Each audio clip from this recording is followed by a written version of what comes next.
Olá, aluno, olá, aluna, você que me acompanha aqui através da nossa quarta videoaula da disciplina de língua portuguesa. Atenção, minhas turmas aí, segunda série do ensino médio e o segundo período, as turmas de EJA também no ensino médio.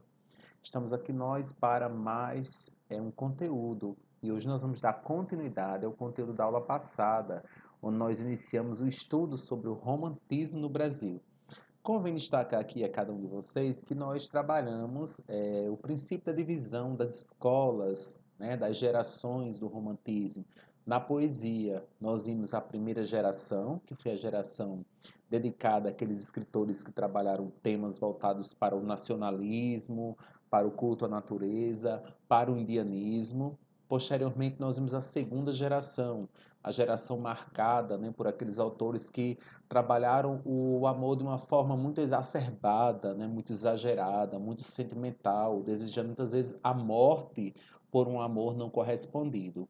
E posteriormente nós trabalhamos a terceira geração, que é uma geração de produtores, né, de uma literatura voltada mais para as questões sociais, né, que já se aproximaram muito da próxima escola literária que nós vamos estudar ainda este ano, que é o realismo. Então, nós estivemos destacando essas três gerações no aspecto da poesia. Na aula de hoje, nós vamos trabalhar os aspectos da prosa. E assim, pessoal, de todos os conteúdos que eu trabalho em literatura como professor, seja na primeira série, seja na segunda série, ou seja na terceira série, esse é o conteúdo que eu mais acho prazeroso trabalhar, né? É aquele conteúdo que envolve a questão dos romances, né? E assim, todo romance, por ele tratar-se de uma narrativa que envolve personagens, foco narrativo, desfecho, clímax, né? Que foi exatamente essas obras, né? Esses romances que deram origem às chamadas novelas que nós temos hoje. Então, assim, é muito legal quando nós estamos trabalhando esses autores e essas suas obras. Então, assim, eu acho fantástico trabalhar esse conteúdo. Claro que ele não consegue ser trabalhado em sua essência, porque o tempo é pouco, é limitado, mas fica também para vocês a dica de vocês irem mais além, né? Ir mais além dessas leituras que nós iremos fazer aqui e pesquisar, fazer leituras complementares para que realmente vocês possam comprovar o prazer da literatura, né? De sendo lido esses romances através das leituras em casa, né? Já que não será possível a gente trabalhar tudo aqui nas nossas videoaulas ou quando nós retornarmos ao nosso ensino presencial, né, na nossa escola, na nossa sala de aula, né, e assim por diante, né. Espero que esteja num breve, mais rápido possível. Então vamos lá, pessoal, vamos deixar de muita conversa introdutória aqui, vamos mudar o painel das coisas. Eu estou ficando bem pequenininho agora e deixando os slides maiores. Bom, nós temos o romantismo prosa, né? Vimos na aula passada o romantismo poesia. E na parte lá em cima, vocês têm a primeira obra escrita, né, em prosa, que é no ano de 1844, lá do Joaquim Emanuel de Macedo, que escreveu a obra A Moreninha. E nós temos o final desse romantismo lá em 1881, quando foi escrita a primeira obra de caráter realista. Então, em 1881, surgiu o realismo no Brasil, quando será escrita a obra O Mulato e também a obra Memórias Póstumas de Brás Cubas. Bom, vamos trazer agora algumas características dessa prosa no aspecto do romantismo. Bom, então nós vamos ter um retrato do modo de vida e da ideologia burguesa. Nós sabemos que a burguesia ela foi muito bem destacada agora no romantismo, né? Essa classe de comerciantes, né? Que nós vamos encontrar. Havia um conflito entre o bem, que era o herói, e o mal, que era o vilão. Nós sempre vamos encontrar essa dualidade nessas escritas, né, nos escritos das narrativas, dos romances. Vai haver um enredo simples e linear, né? A linguagem realmente é uma linguagem bem popular desses romances que nós vamos encontrar. E quando eu falo linear, gente, é porque é aquele que dá lá o início, o meio e fim. Aí você vai dizer, professor, mas sempre tem início, meio e fim. Não, eu digo, não, porque lá no realismo, essa obra que a gente citou agora, que está lá em cima, a Memórias Póstumas de Brás Cubas, o autor ele começa pelo fim da sua vida, ele começa pela sua morte, para depois, no final da obra, chegar a falar sobre a sua infância, a sua juventude. Então, houve uma quebra naquilo que já se estava acostumado a ver na literatura. Por isso que a gente fala que são enredos simples e são lineares. Bom, o namoro difícil, né? Geralmente a gente pensa assim, romantismo, eu estou apaixonado, eu estou... Não, nem sempre, né? No romantismo, esse amor muitas vezes ele não era atingível. E por isso as pessoas sofriam por amor, as pessoas morriam por amor, as pessoas enlouqueciam por amor. Havia um princípio aí entre desejo e dever, certo? Havia essa dualidade. Um impasse amoroso, que às vezes acontecia um final feliz, outras vezes poderia acontecer um final trágico.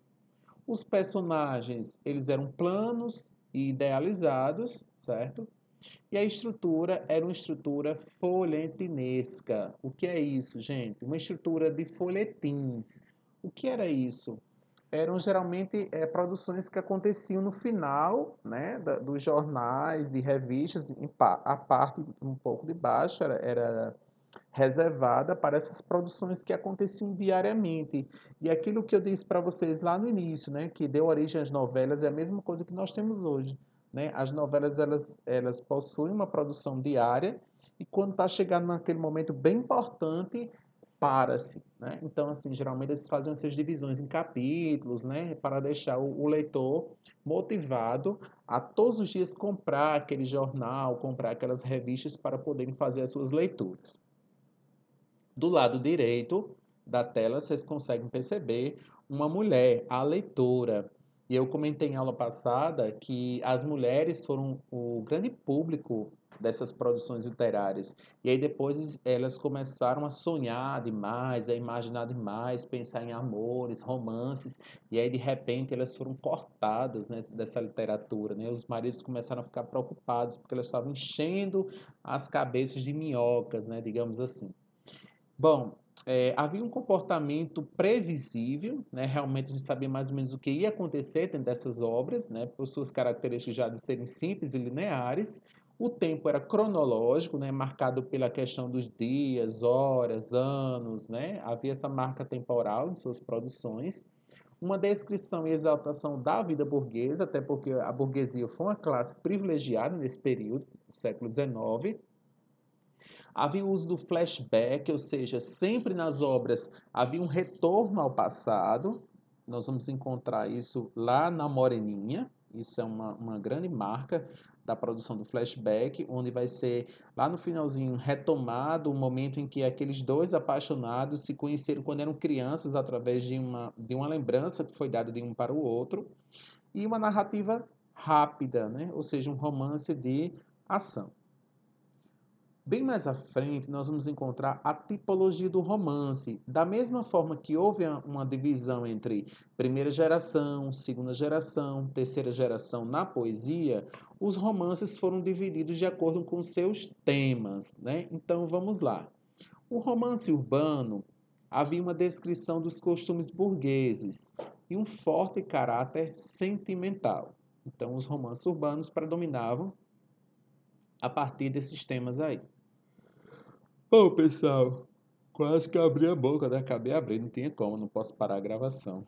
Mas não é sono não, às vezes é um pouco de cansaço, mas vamos lá, cansaço aqui não cola, né? Vamos seguir. O romance indianista, e aí a gente viu que a gente tinha lá a primeira geração, a geração indianista, né?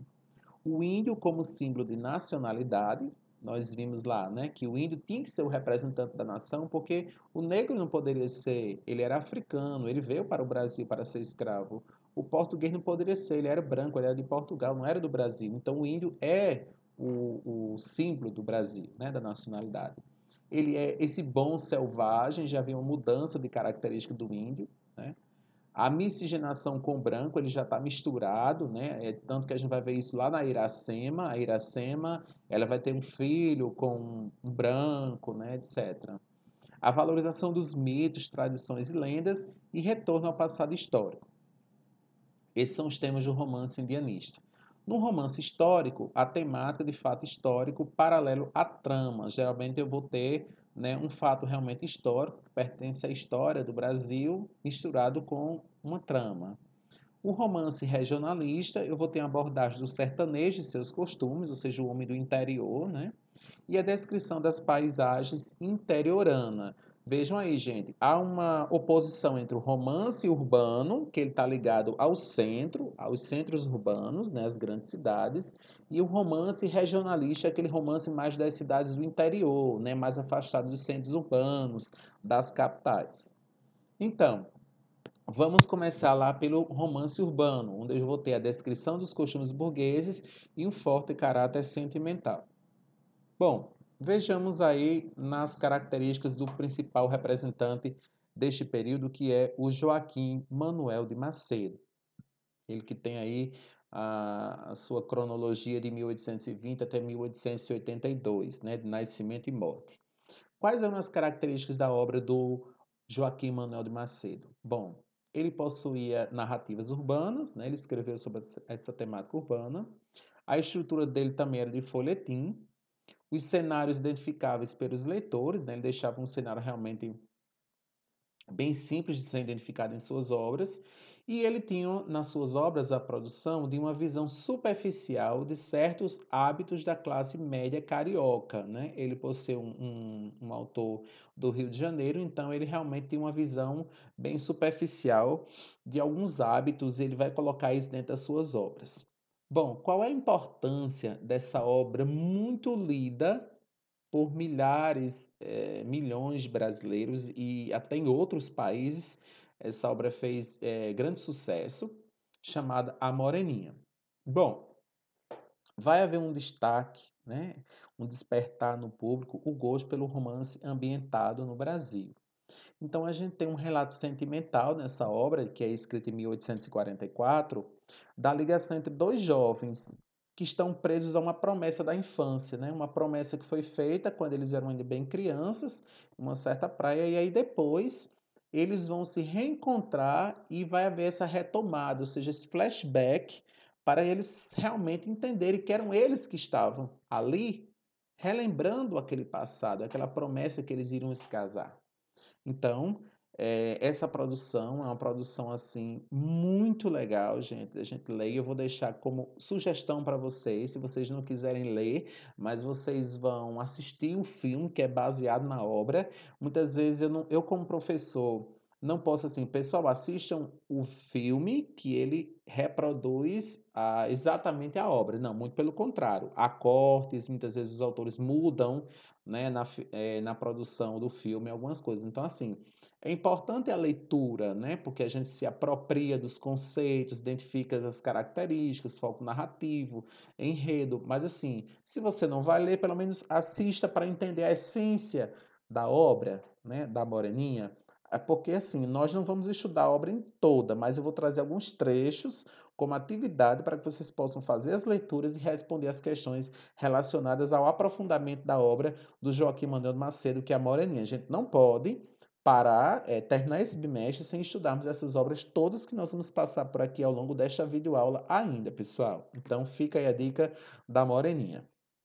Bom, mas existe um outro autor ainda, certo, dos romances urbanos, muito conhecido, que é o Manuel Antônio de Almeida, que escreveu a obra Memória de um Sargento de Milícias, lá em 1852, 1853, né? Há uma dúvida ainda quanto à data possível da sua produção. Alguns defendem 1852, outros críticos literários defendem o ano de 1853. Bom, independente de dois ou três, ela foi escrita, fez muito sucesso, certo? E foi escrita também sob forma de folhetim. Bom, ele é o precursor do chamado realismo, como nós chamamos, né? Os hábitos, a moda, o folclore, a religiosidade das classes populares no século XIX, né? E o desmascaramento moral da sociedade. Há uma destruição nessa obra do romantismo. Quer dizer, professor, como é que o cara, um escritor do romantismo, está destruindo o romantismo? Ora, nós vamos dizer que a ironia direta aos cacoetes românticos, a crise da idealização, os personagens são quase marginais, e a crítica social, ou seja, o autor, ele é do romantismo, ele só não escreveu essa obra, escreveu outras, mas nessa obra que fez muito sucesso, e ela fez exatamente muito sucesso porque ela se diferenciou de outras do período, certo? Em que esses temas, eles fogem à regra do romantismo. Então a gente já tem uma obra ligada a quase a próxima escola literária, que é o realismo. E há um predomínio do humor sobre o dramático, né? Que é o chamado romance picaresco. Os personagens são caricaturizados, acontecimentos que desmentem as aparências das pessoas e são situações bem cômicas. Então, isso foge um pouco do romantismo, mesmo se enquadrando como uma obra romântica, né, gente? Claro que ela não é na essência, né, toda fugindo da temática do romantismo, mas ela foge em muito suas características. E eu deixo também para que vocês possam fazer a leitura dessa obra também, As Memórias de um Sargento de Milícias, que é muito importante também para o aprofundamento dos nossos estudos e que eu também vou trazer para vocês trechos dessa obra para que nós possamos estudá-la aqui também dentro do nosso bimestre. Bom, saindo um pouquinho do romance urbano, que é aquele romance, né, que vai estar centrado para os centros urbanos, agora nós vamos estudar o romance regionalista, que é aquele romance mais interiorano, certo? Então nós vamos encontrar um autor, aí o Bernardo Guimarães, lá situado em 1825 a 1884, em que ele escreve 3 obras. Dessas 3 obras, 2 merecem grande destaque, que é o Seminarista e a Escrava Isaura. Porém, nós temos também o Garimpeiro, uma obra muito importante do Bernardo Guimarães. Bom, quais são... Deu sono, calma. Quais são as características gerais dessas obras? Bom, ele é um autor do primeiro romance regionalista, que essa obra é o Ermitão de Muquem, mas ela não vai ser colocada aqui porque ela não teve essa repercussão como nós temos nessas outras 3 acima. Também está na estrutura de folhetim, a valorização também do pitoresco, como lá numa Memória de um Sargento de Milícias, a utilização de uma linguagem oral, ou seja, técnica do contador de causos, que seria de casos, né? Ele vai colocar esse termo aí, causos ainda, e há uma tentativa abolicionista, que é a da obra A Escrava Isaura, né? Que é uma obra também que foge um pouquinho da temática do romantismo e já se aproxima do realismo. Então, nós vamos perceber vários autores que estão tendenciosos a produzir algo já mais de denúncia social, de envolvimento social no Brasil. Então, nós vamos encontrando aí em algumas obras. Temos também o chamado Visconde de Tonnerre, que é o produtor que se situa aí de 1843 a 1889. Ele escreve a sua principal obra chamada Inocência, de 1872, e também escreve a produção A Retirada de Laguna, mas dentre essas duas, a que mais lhe ofertou sucesso foi A Inocência, que inclusive também é uma ótima dica de leitura para vocês. Caso, como eu falei anteriormente, se não querem ler o livro todo, podem assistir também o filme. Quais eram as características da obra do Visconde de Tonnerre? Né? Se escreve Taunay, mas se pronuncia Visconde de Tonnerre. Há uma precisão de detalhes da paisagem, então ele é bem descritivo, né? Bem detalhista. A estrutura romântica e acessórios realistas, né? Vejam aí que já está se aproximando também como outros escritores, né? Como Joaquim Manuel de Macedo, né? Como Manuel Antônio de Almeida, né? Até também acessórios realistas e o enfoque, a mentalidade conservadora do sertanejo, por ser também uma obra de caráter regionalista. O Franklin Távora, né, ele escreve a obra O Cabeleira, em 1876, essa é a sua principal obra. Ele escreve também O Mulato, ou aliás, O Matuto, o Mulato lá do realismo, e Lourenço. As características gerais de sua obra são valorização do regional, até porque ele está enquadrado, né, como um autor regionalista, um projeto de uma literatura do norte, a oscilação entre romantismo e realismo, certo? Nós vamos perceber que algumas obras já estão oscilando, né, algumas caminhando já para o realismo.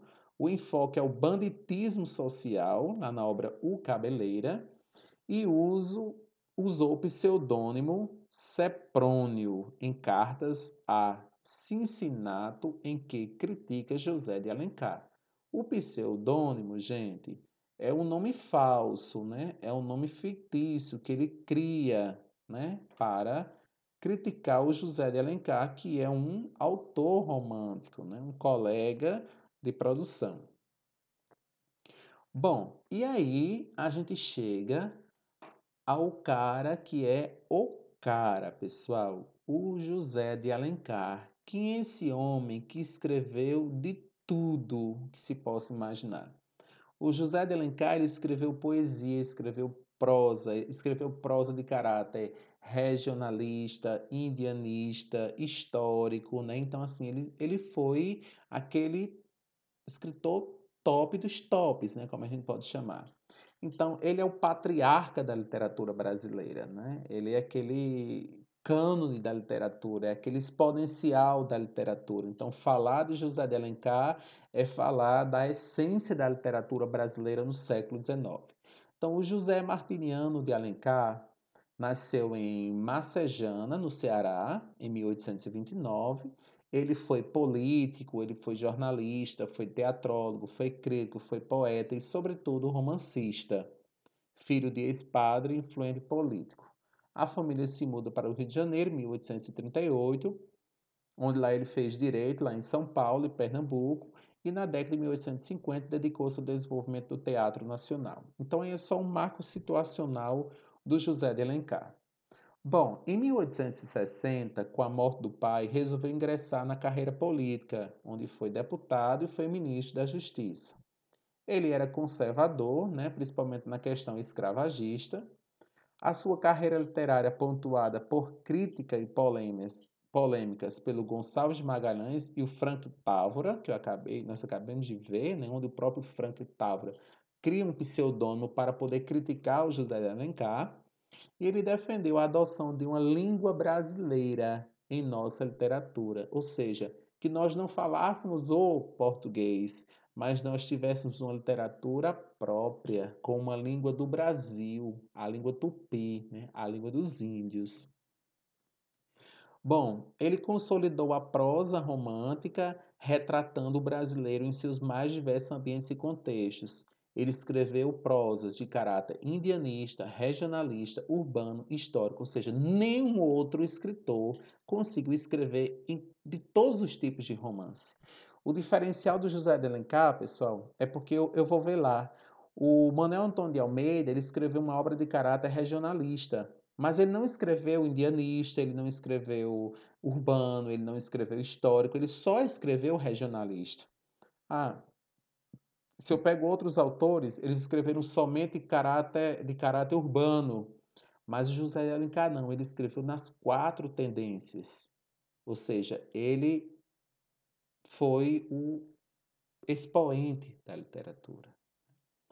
E foi um dos principais ficcionistas românicos e antecipou traços realistas em seus perfis femininos, quando ele cria lá personagens como Diva, Lucila e Senhora. Ele vai falecer em 1877, no Rio de Janeiro, deixando assim uma grande lacuna na literatura brasileira. E agora nós vamos falar só dos romances do José de Alencar. Olha só o que esse homem escreveu, pessoal. De romances urbanos, ele escreveu isso os mais famosos. 5 Minutos, A Viuvinha, Lucila, Diva, A Pata da Gazela, Sons de Ouro, Senhora, Encarnação. De romances históricos, ele escreveu As Minas de Prata, Alfarrábios, Guerra dos Mascates. De romances indianistas, ele escreveu O Guarani, Iracema e Ubirajara. De romances regionalistas, ele escreveu O Gaúcho, O Tronco do Ipê, Tio e O Sertanejo. Essas obras que estão em destaque vermelhos foram as mais conhecidas, foram as mais lidas, que fazem sucesso até hoje, onde nós temos Senhora, O Guarani e Iracema. Bom, qual é a importância da obra do José de Alencar? Bom, ele vai buscar uma autonomia da literatura brasileira, como nós discutimos há pouco tempo, né? Ele defendia uma língua do Brasil e não uma língua importada dos portugueses para o Brasil. Ele vai expressar as bases da nossa nacionalidade, onde ele destaca lá desde o princípio, quando ele cria lá, minha terra tem palmeiras onde cantam os sabiás, aves que aqui gorjeiam, não gorjeiam como lá. Então nós vamos perceber que o Gonçalves Dias, ele é exatamente esse cara que vai dizer assim, olha, o Brasil é tudo para mim, o Brasil precisa ser trabalhado de uma forma original, né, e não copiado por ninguém. Então, nós vamos encontrar essa, essa produção. Né? Na verdade, gente, fazer um contraponto. Né? Lá é o Gonçalves Dias. Eu acabei atrapalhando as minhas ideias aqui, é muito autor. Mas o Gonçalves Dias, quando vai retratar na sua produção lá da poesia, na primeira geração, nós vamos encontrar da mesma forma José de Alencar, tentando mostrar esse Brasil, só que agora na prosa, certo? Nós vamos encontrar essas tendências aqui. O perfil do homem brasileiro através da idealização do índio, a busca de uma origem lendária da formação do Brasil na miscigenação do português com o índio. Então ele vai mostrar nas suas obras essa mistura da mesma forma que aconteceu na realidade, ele vai fazer isso através da literatura, muito bem representada na sua obra Iracema. Há uma ruptura com os valores românticos dos perfis femininos, né? Nem sempre aquela questão da mulher, né, que sofre por amor, né? Então nós vamos perceber muitas vezes também o contrário, o homem que sofre por amor. Há uma crítica ao convencionalismo burguês, o enfoque ao casamento como meio de ascensão na sociedade, né?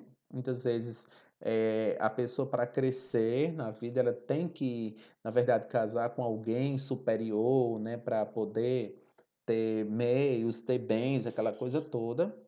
O papel da mulher na sociedade brasileira, que não vai ser somente cuidar dos filhos, e vai haver um conflito entre amor e dinheiro nos relacionamentos amorosos. Então, tudo isso aí vai ser trabalhado na obra do José de Alencar.